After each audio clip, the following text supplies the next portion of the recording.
Okay. Oh.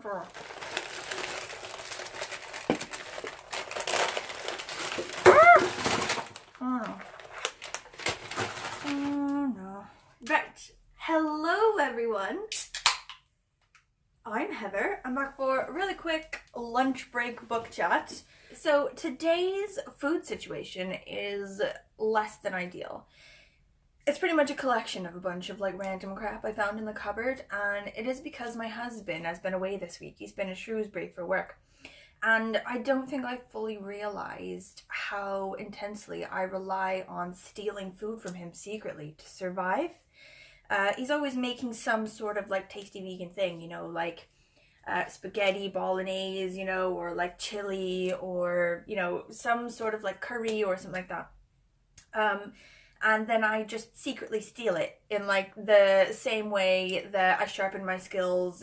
My best friend in high school, with her parents' liquor cupboard, we used to just take enough of the whiskey off the top to where the level difference wouldn't be noticeable, So without his cooking expertise being left unguarded in the fridge this week, I've had to come up with some stuff. So I'm eating a bit of this. Some going cauliflower bites, they're okay, they're not bad.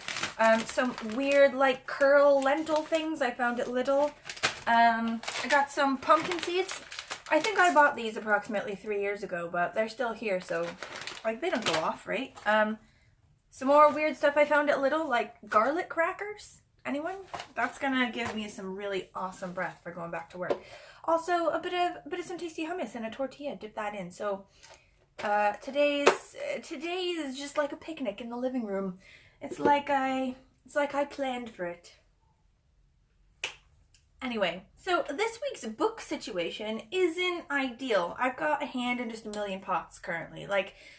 I'm normally a person that reads more than one book at a time, but various library situations and just certain things going on, I've ended up in the middle of about 80,000 books and not really finishing any of them.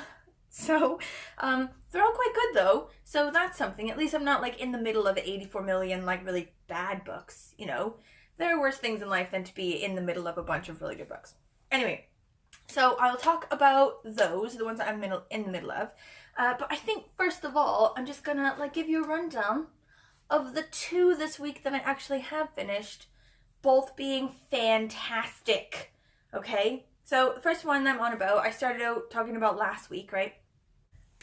It's one of the audiobooks that I had to start reading because my BarrowBox library audiobook app was just being crazy and pepper firing these audiobooks at me. So I was forced into reading it, but I'm not angry because it was fantastic. It's called The One by John Mars. I talked a bit about it last week. I finished it and it was fantastic. Okay, so generally, just quick premise.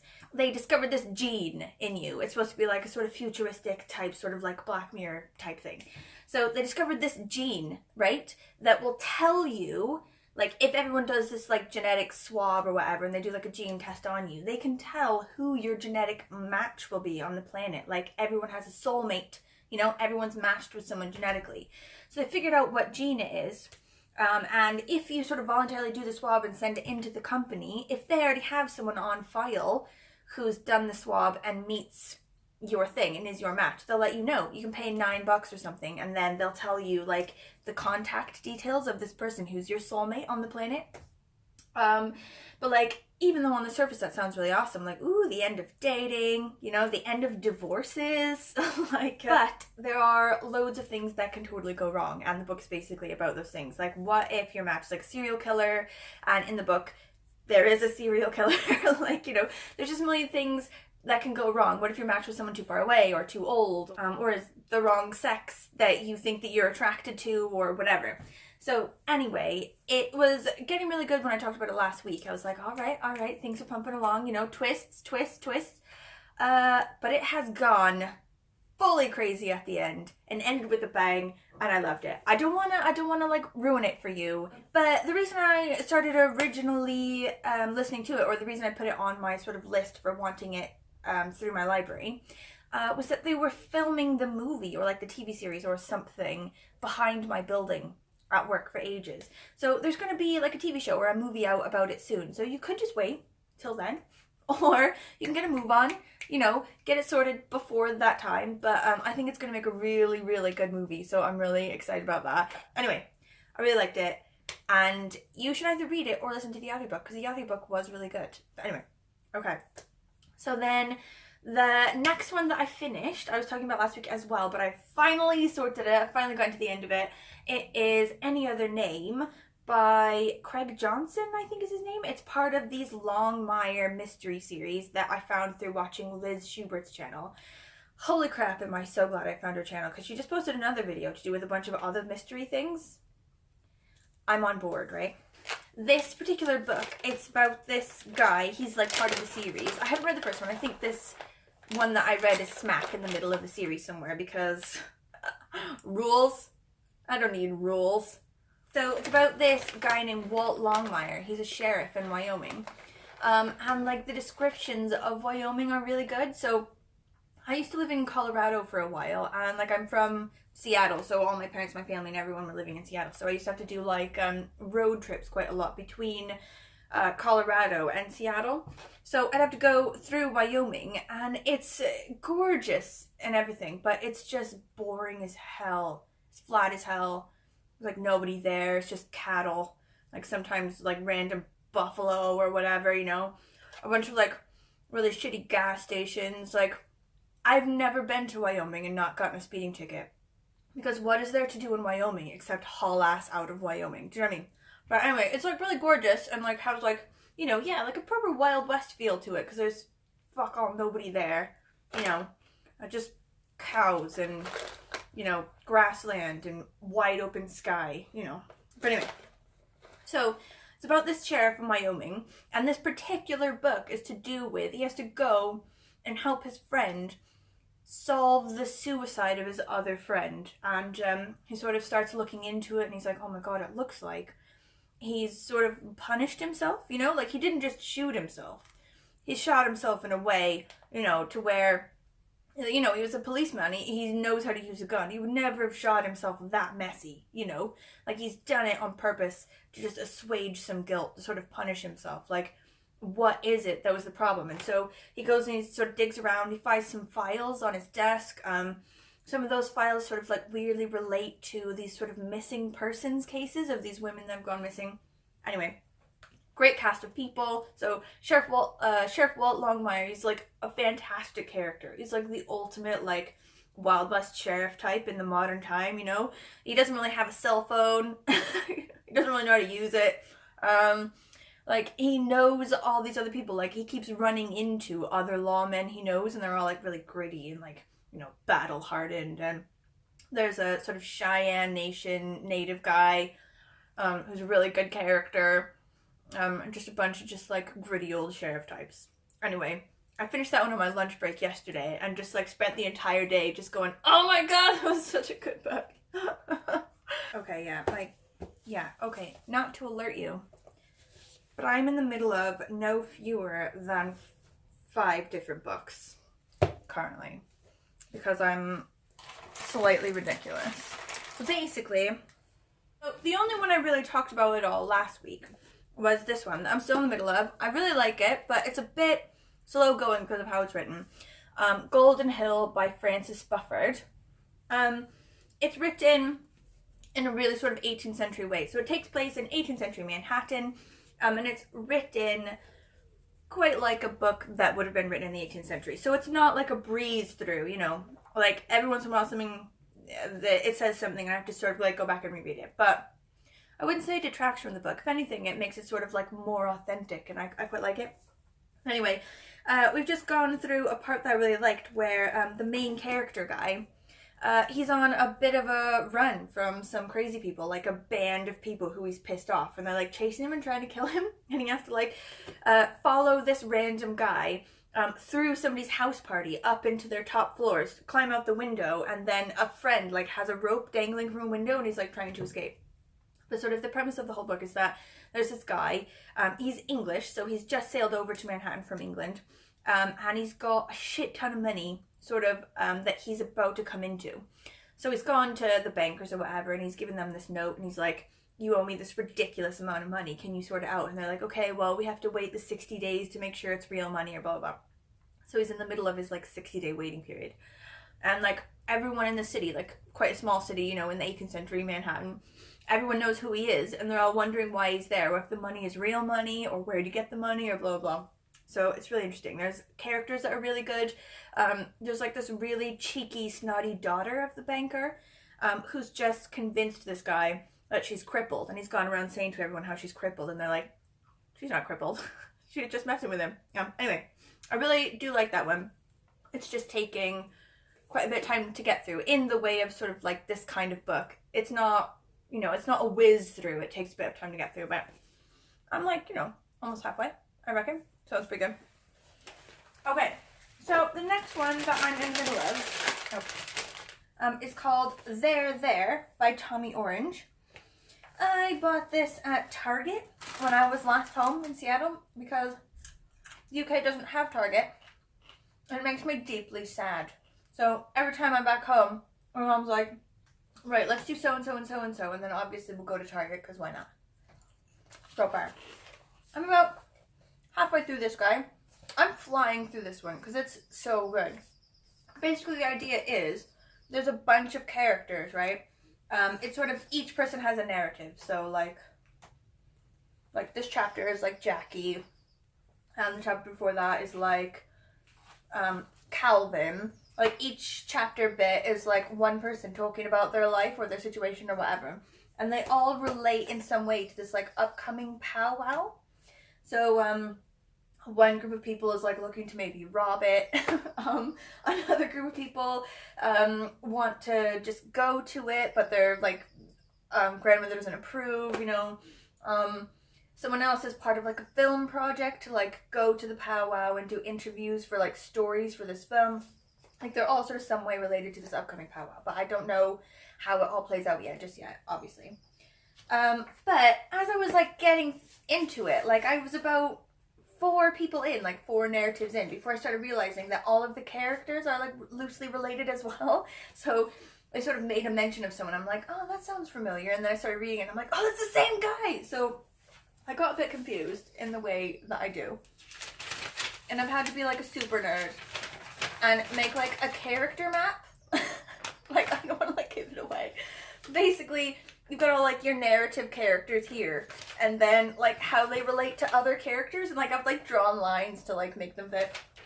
But now that I've got my map to know who's related to who, I'm getting it. It's really interesting. So they're also talking about their lives and sort of things they remember and things in their sort of daily life and their situation. But they're also like making a lot of like, I don't know, really intuitive and like in-depth sort of statements about what it is to be Native American now, you know, in the sort of current time. And they all live in Oakland, California, sort of what it's like to be a Native American now in Oakland. And like quite a lot of them are alcoholics, you know, and they sort of talk about why it is that so many of them, you know, feel this need to sort of turn to alcohol. And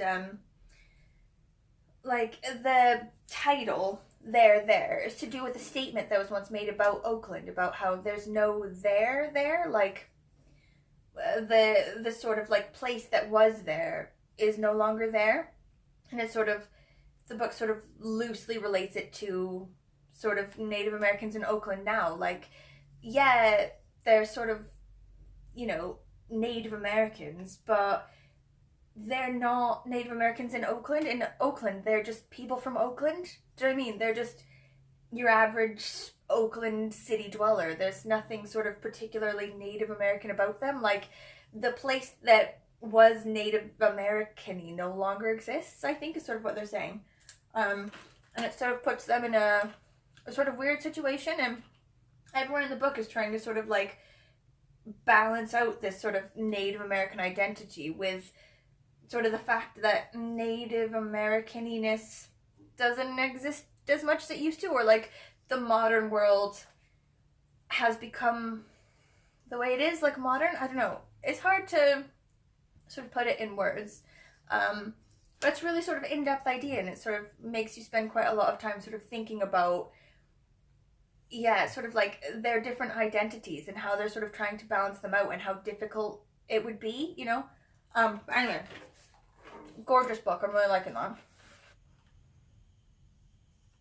These going balls are weird. I don't understand what they are. I've looked on the back and I still don't understand.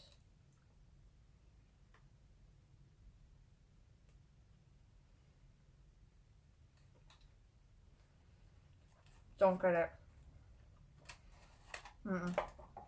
I don't understand. But it's good.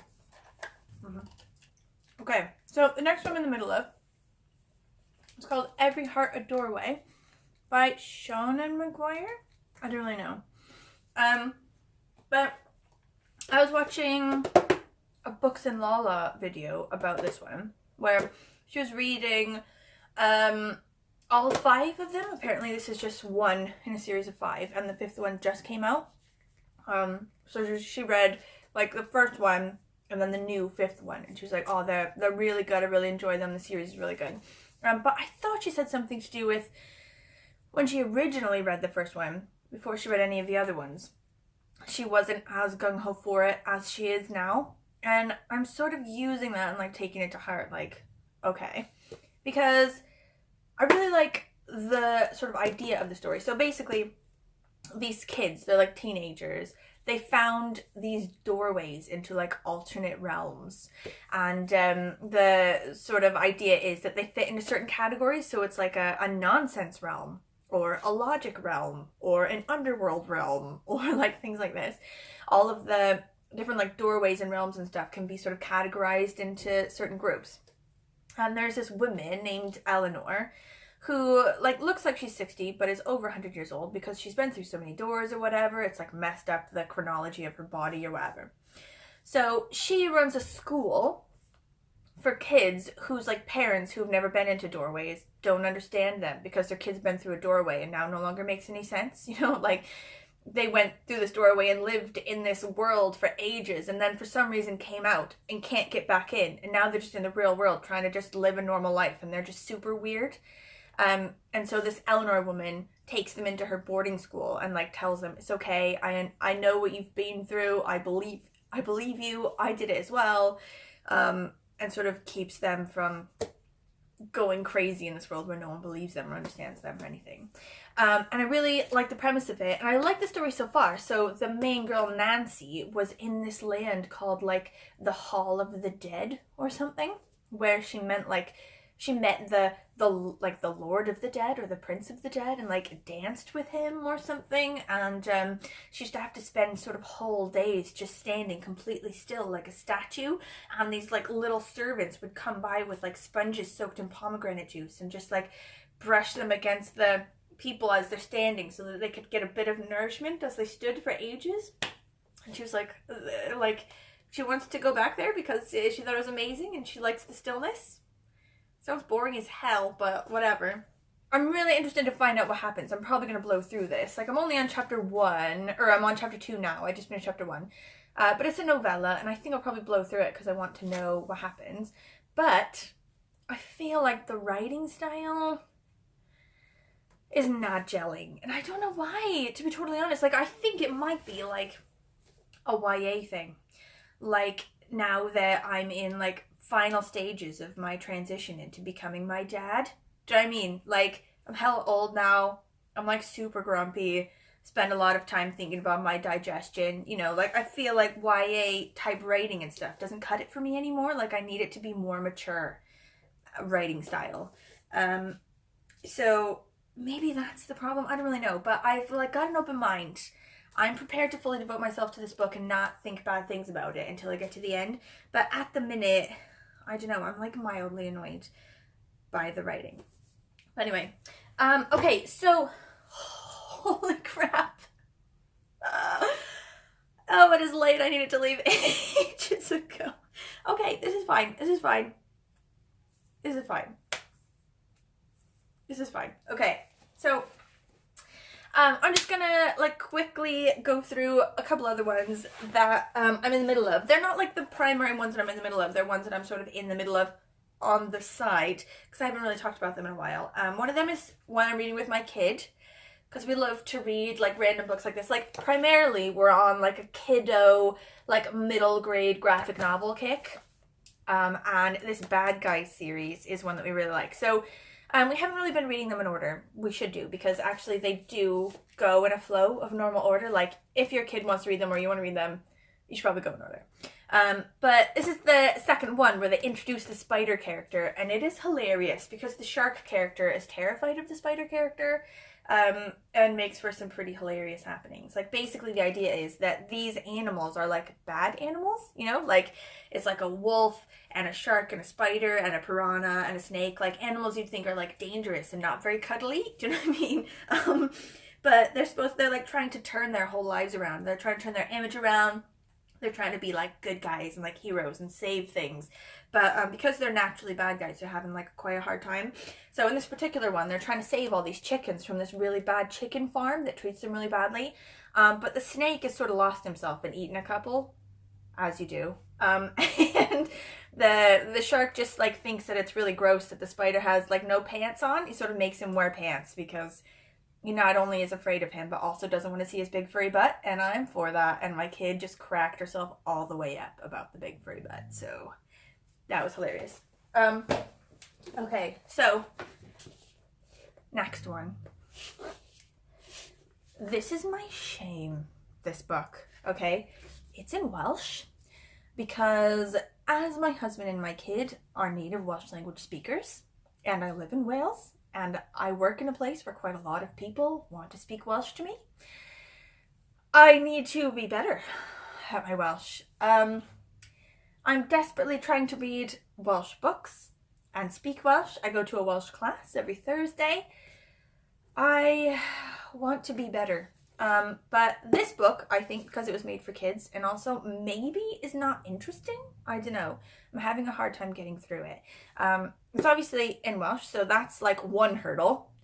Second hurdle, by the time I decode what it says, I'm not satisfied for what I've turned into English. You know, like if it was just in English already, it would be shorter, but also, oh my god, I think I just saw about. Sorry, it would be shorter, but I don't know, not as satisfying. Like some of them are interesting. Like it's really interesting that in the English version of this book, Margaret Thatcher is included, but in the Welsh version of this book, she's taken out. That's pretty interesting because Wales is not having that. But also, like, I quite like the pictures. So the illustrations to do with them are really good. Like, oh, sorry, if you don't know this book, it's Goodnight Stories for Rebel Girls. So like the original is an English language one, Goodnight Stories for Rebel Girls. It's like great women. So not particularly like good women so much. Like the women in here have done great and powerful things. Like maybe not so much good things. Like Cleopatra's in here. Like she obviously wasn't a good figure, but she was like a strong and powerful character. You know, like a strong woman. And quite a lot of them are like that. There's also like a pirate character. Or I think it's a pirate character.